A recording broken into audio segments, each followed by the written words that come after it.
Welcome to Downshift. My name is Matt, and this is Audi's SQ5. It's the zipped up version of their best-selling Q5. And today, thanks to my friends at Audi Milwaukee, I'm going to show you just how this thing stacks up to its main rivals, the BMW X3 M40i and the Mercedes GLC43 AMG. Let's get into it.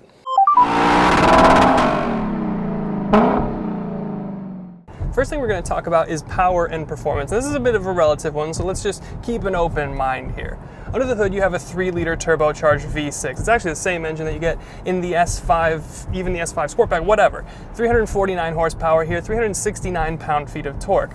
The issue, though, is that the X3 M40i from BMW gets their B58 engine, which feels a little bit like cheating in pretty much every application that they put it in. That thing makes 382 horsepower, so quite a bit more horsepower, and that's being a little conservative. It's more like 400 at the crank, but also interestingly, the same number in torque, 369 pound-feet. But the X3 now gets a 48-volt mild hybrid system, so that's good for a little extra grunt here and there.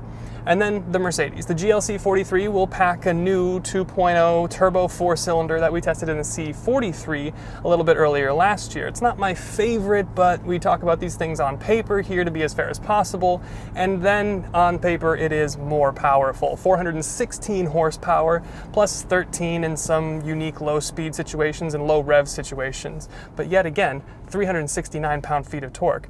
It's like the new gentleman's agreement, this torque number. But back to the SQ5 then. This here, with its 8-speed automatic and its quattro all-wheel drive traction, does 0 to 60 in about 4.7 seconds, or just over 4.5 seconds. BMW does it in the very low 4 seconds, so a bit quicker, and the new GLC is quoted at 4.8 seconds. So the Audi is going to edge the Mercedes, but the BMW is going to take in terms of 0 to 60 performance, if you care about that sort of thing. And then there's the trunk space. Now, of course, you have a powered liftgate, as you would expect from the 4 rings, but with the rear seats up, you've got 26 cubic feet of space. You fold those down, and they do fold from the trunk, and they fold flat, which is nice, and that'll give you up to 54 cubic feet of space. The problem, though, is that the BMW in the X3 is getting you 3 more cubic feet with the seats up, and almost 10 more cubic feet with the seats down. Mercedes hasn't released final specs, but the normal GLC trunk is bigger too. And you can get the SQ5 in the Sportback body style, which will get you a little bit less trunk room, but not a huge impact. But I do like the fact that you do have the netted bins, as you would expect, and you also have controls for your air suspension to make it easier to load things into the trunk here. So even though it's a little bit smaller, it's still perfectly practical. And then there's fuel economy. This SQ5 is rated at 20 or 21 mpg combined. BMW is getting 24 to 26 in mixed conditions. Again, that B58 is a cheat code. And the Mercs, we're seeing quotes at about 21 mpg, so that's right about in line with the SQ5 here. The difference with the Mercs, of course, is that you get that kind of confused and silly 4-cylinder, whereas here you get a nice snarly V6. And then taking a look at the rear seats back here, knee room is okay. Headroom it's just overall kind of a little tiny bit tight, which is a little bit of a bummer because the Q5 used to be one of the bigger options in the segment over the X3 at least. You do have a rear climate zone here, but you can't adjust your fan speed, just your temperature. You can get an option for rear heated seats though, which is nice. And of course you do have a huge panoramic roof bringing some light in, making it feel a little bit more spacious. So while it is a little bit smaller than the GLC and the X3, it's still not a bad place for a 6-footer, as long as you're not wearing a hat with a nub. And last thing I want to talk about before we talk about the great stuff about this car is the fact that you don't have an RSQ5 model, and this is the real issue here. Audi had the first mover advantage when they brought the SQ5 back in 2014. They kind of introduced this segment, but then it just kind of stopped. It just kind of stayed there. It didn't continue to develop and push the boundaries. So while BMW and Mercedes brought in their competitors and then brought in their super bruisers, the X3Ms and the GLC63s, Audi has just kind of sat there content with its SQ5, which now finds itself on the lower end of the performance spectrum, and that's within a segment it invented, by the way. I mean, just imagine how amazing an RSQ5 would be with the 4-liter twin-turbo V8 from that RSQ8. Well, we'll talk about the good things now. But switching gears and talking about some of the things I love about the SQ5, one of the first things is, much like myself, it is classically handsome. It may be a little subtle for some people, but I think it looks good, especially in this all black spec with the black optics package. Your SQ5 here gets a unique grille pattern with an S designation in the grille. Of course, you have LED headlights as standard with automatic high beams, and you can upgrade to the digital matrix headlight option. In your lower front fascia, it looks like you have fog lights, but they're actually the radar detectors, and it keeps the front looking nice and clean. Around the side, you have wheel options, either 20 or 21s, and they're specific to the SQ5. And of course, you've got Audi Sport on the spokes here and upgraded brakes. The red brakes are only for the SQ5.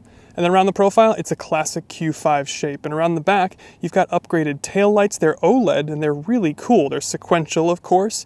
And down below, we have the proper way to do the exhaust. This is the upgraded Sport exhaust, and it's got perforation, and it looks so much better than the super fake-looking standard ones. I mean, between this, the BMW, and the Mercedes, this is the best looking. Now, you all know my favorite thing about cars is the sound and the snap that you get from the exhaust and the transmission respectively.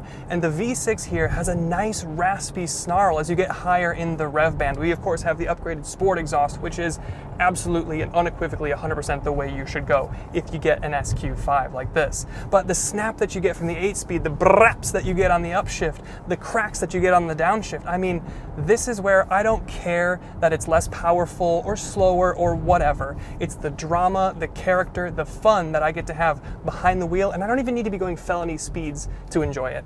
And it wouldn't be an Audi video without talking about quality and build. Now, the S cars always get the diamond stitched seats, and the honeycomb stitch is for the RS cars, and that stays true here, and it looks and feels fantastic. You've got carbon fiber all across your dash. You've got Quattro designation on your dash, of course. And this is a more subjective one, but you can just feel the difference in the interior here. The Benz feels a little bit creakier and chintzier.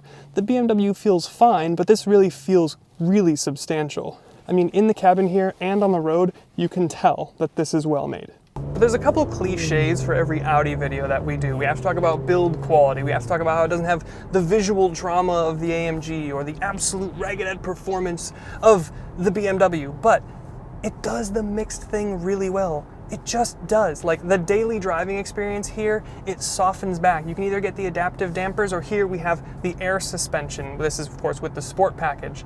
And we also have the optional Sport differential. So it does the sharp thing really well. It does the performance, the S part really well.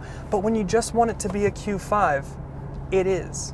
It's quiet. It's easy to drive. It's super comfortable. It's really, really, really nice to daily. And in a way that absolutely the other two aren't touching in the same way. And then in terms of towing, the SQ5 tops out at 4,400 pounds of towing capacity, which is coincidentally just about as much as this thing weighs. It's also, interestingly, exactly the same amount of towing capacity you're going to get in the X3. And the GLC doesn't do quite as well as either of these two, and that maxes out at 3,500 pounds of towing capacity. So it's got a bit of muscle for you. And it wouldn't be an Audi without some nice features, right? Things like your 3-level heated seats. They can be cooled, but they're not on this tester. And of course you get a heated steering wheel, which is great for things like today. And you can even option heated and cooled cup holders, which is crazy to see at this price. I never see heated and cooled cup holders under $100,000. You can get a head-up display. You do get a digital cockpit here, which is super nice. And you get a bigger center screen. It is tablet style. It's not the dual screen you'd see in something like an RS7, but I think it still looks really nice. Wireless Apple CarPlay, 360 cameras, and some vehicle information, and you can option a moving wireless charger, which will kind of cover the cup holders if you want it to. And all that's not even to mention the safety suite that you can get on an SQ5. That's pretty good too.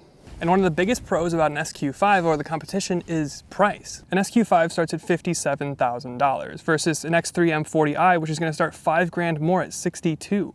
And the GLC 43 is not official for pricing on the new generation, but for 2023, it started at $68,000, and that's for the coupe body style, but still. So when you consider that your SQ5 is going to start at $10,000 less than a GLC 43, this is a pretty good value here.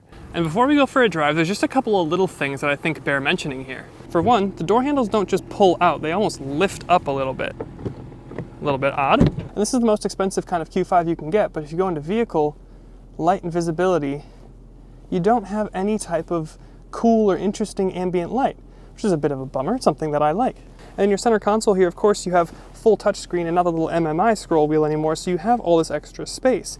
But they filled it with interestingly shaped and sized storage. Like, this isn't really big enough to fit a phone.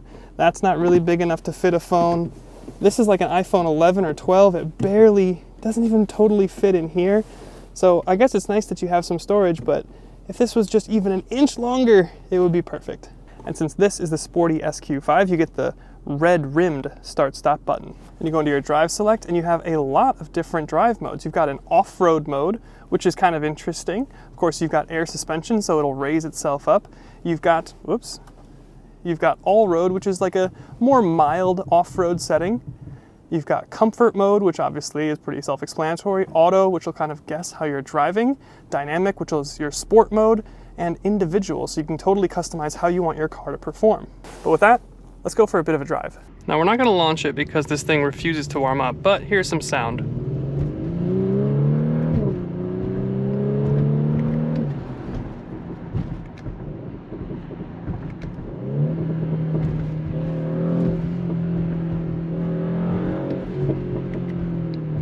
That's pretty good.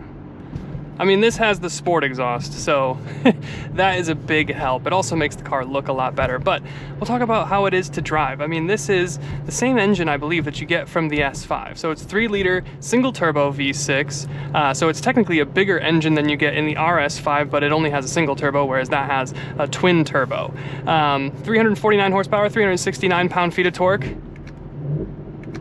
8-speed gearbox, listen to that. That is pretty good right there. Now the only thing, 0 to 60 in like just over 4.5 seconds, fine, it's not really bothersome to me. The thing that I love about this is the snap and the pops, the burbles. It's just good. It's a fun little thing to have. Now, the thing that we talk about, and we talked about earlier behind the wheel, is this doesn't have an RSQ5 variant. And I think that maybe for one of a couple reasons. I think the main reason is that VW, Audi, they kind of have to play nice with Porsche. And last year we drove the Macan GTS, which has the same engine from the RS5. So this having the same engine from the S5, if they gave it the RS5 engine, that would step on the Macan's toes. Plus, this is a little bit bigger. You know, there would still be some Porsche-specific stuff for the Macan, but I think here in the SQ5, the Audi version of it, you have to leave a little bit of that middle, that little bit of balance that Audi does so well. The M cars, the X3 M, the GLC AMG, the AMG cars, like they go too far on the sporty side of things, especially with their SUVs. With the sedans, obviously, sports, you know, coupes and things like that, that makes sense. But with their SUVs, I think they go too far. Audi strikes an incredible balance here, and they always do with their S cars, and a lot of times with their RS cars too, and that's the fact that you can still daily it, you can still drive it comfortably. Like if you're just tired, if you have to get to the airport in the morning for a really early flight, like you can just get behind the wheel of this and just have it be a Q5. It's gonna be comfortable. We have the air suspension here.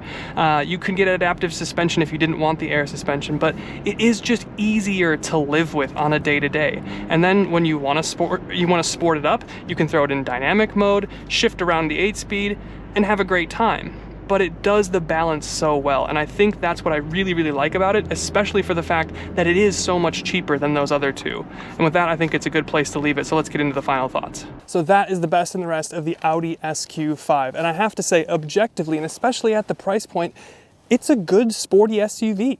The only issue is that it isn't pushing the boundaries or leading the segment like the other two. But that said, the Mercedes is trying to push boundaries, and their C43 is a good example of sometimes the wheel doesn't need to be reinvented. So to get a great all-around sports SUV at less money than the other two, the SQ5 here, it's all right with me. So thanks again to my friends at Audi Milwaukee for letting me have a go in their zippy little SQ5, and we'll see you in the next one.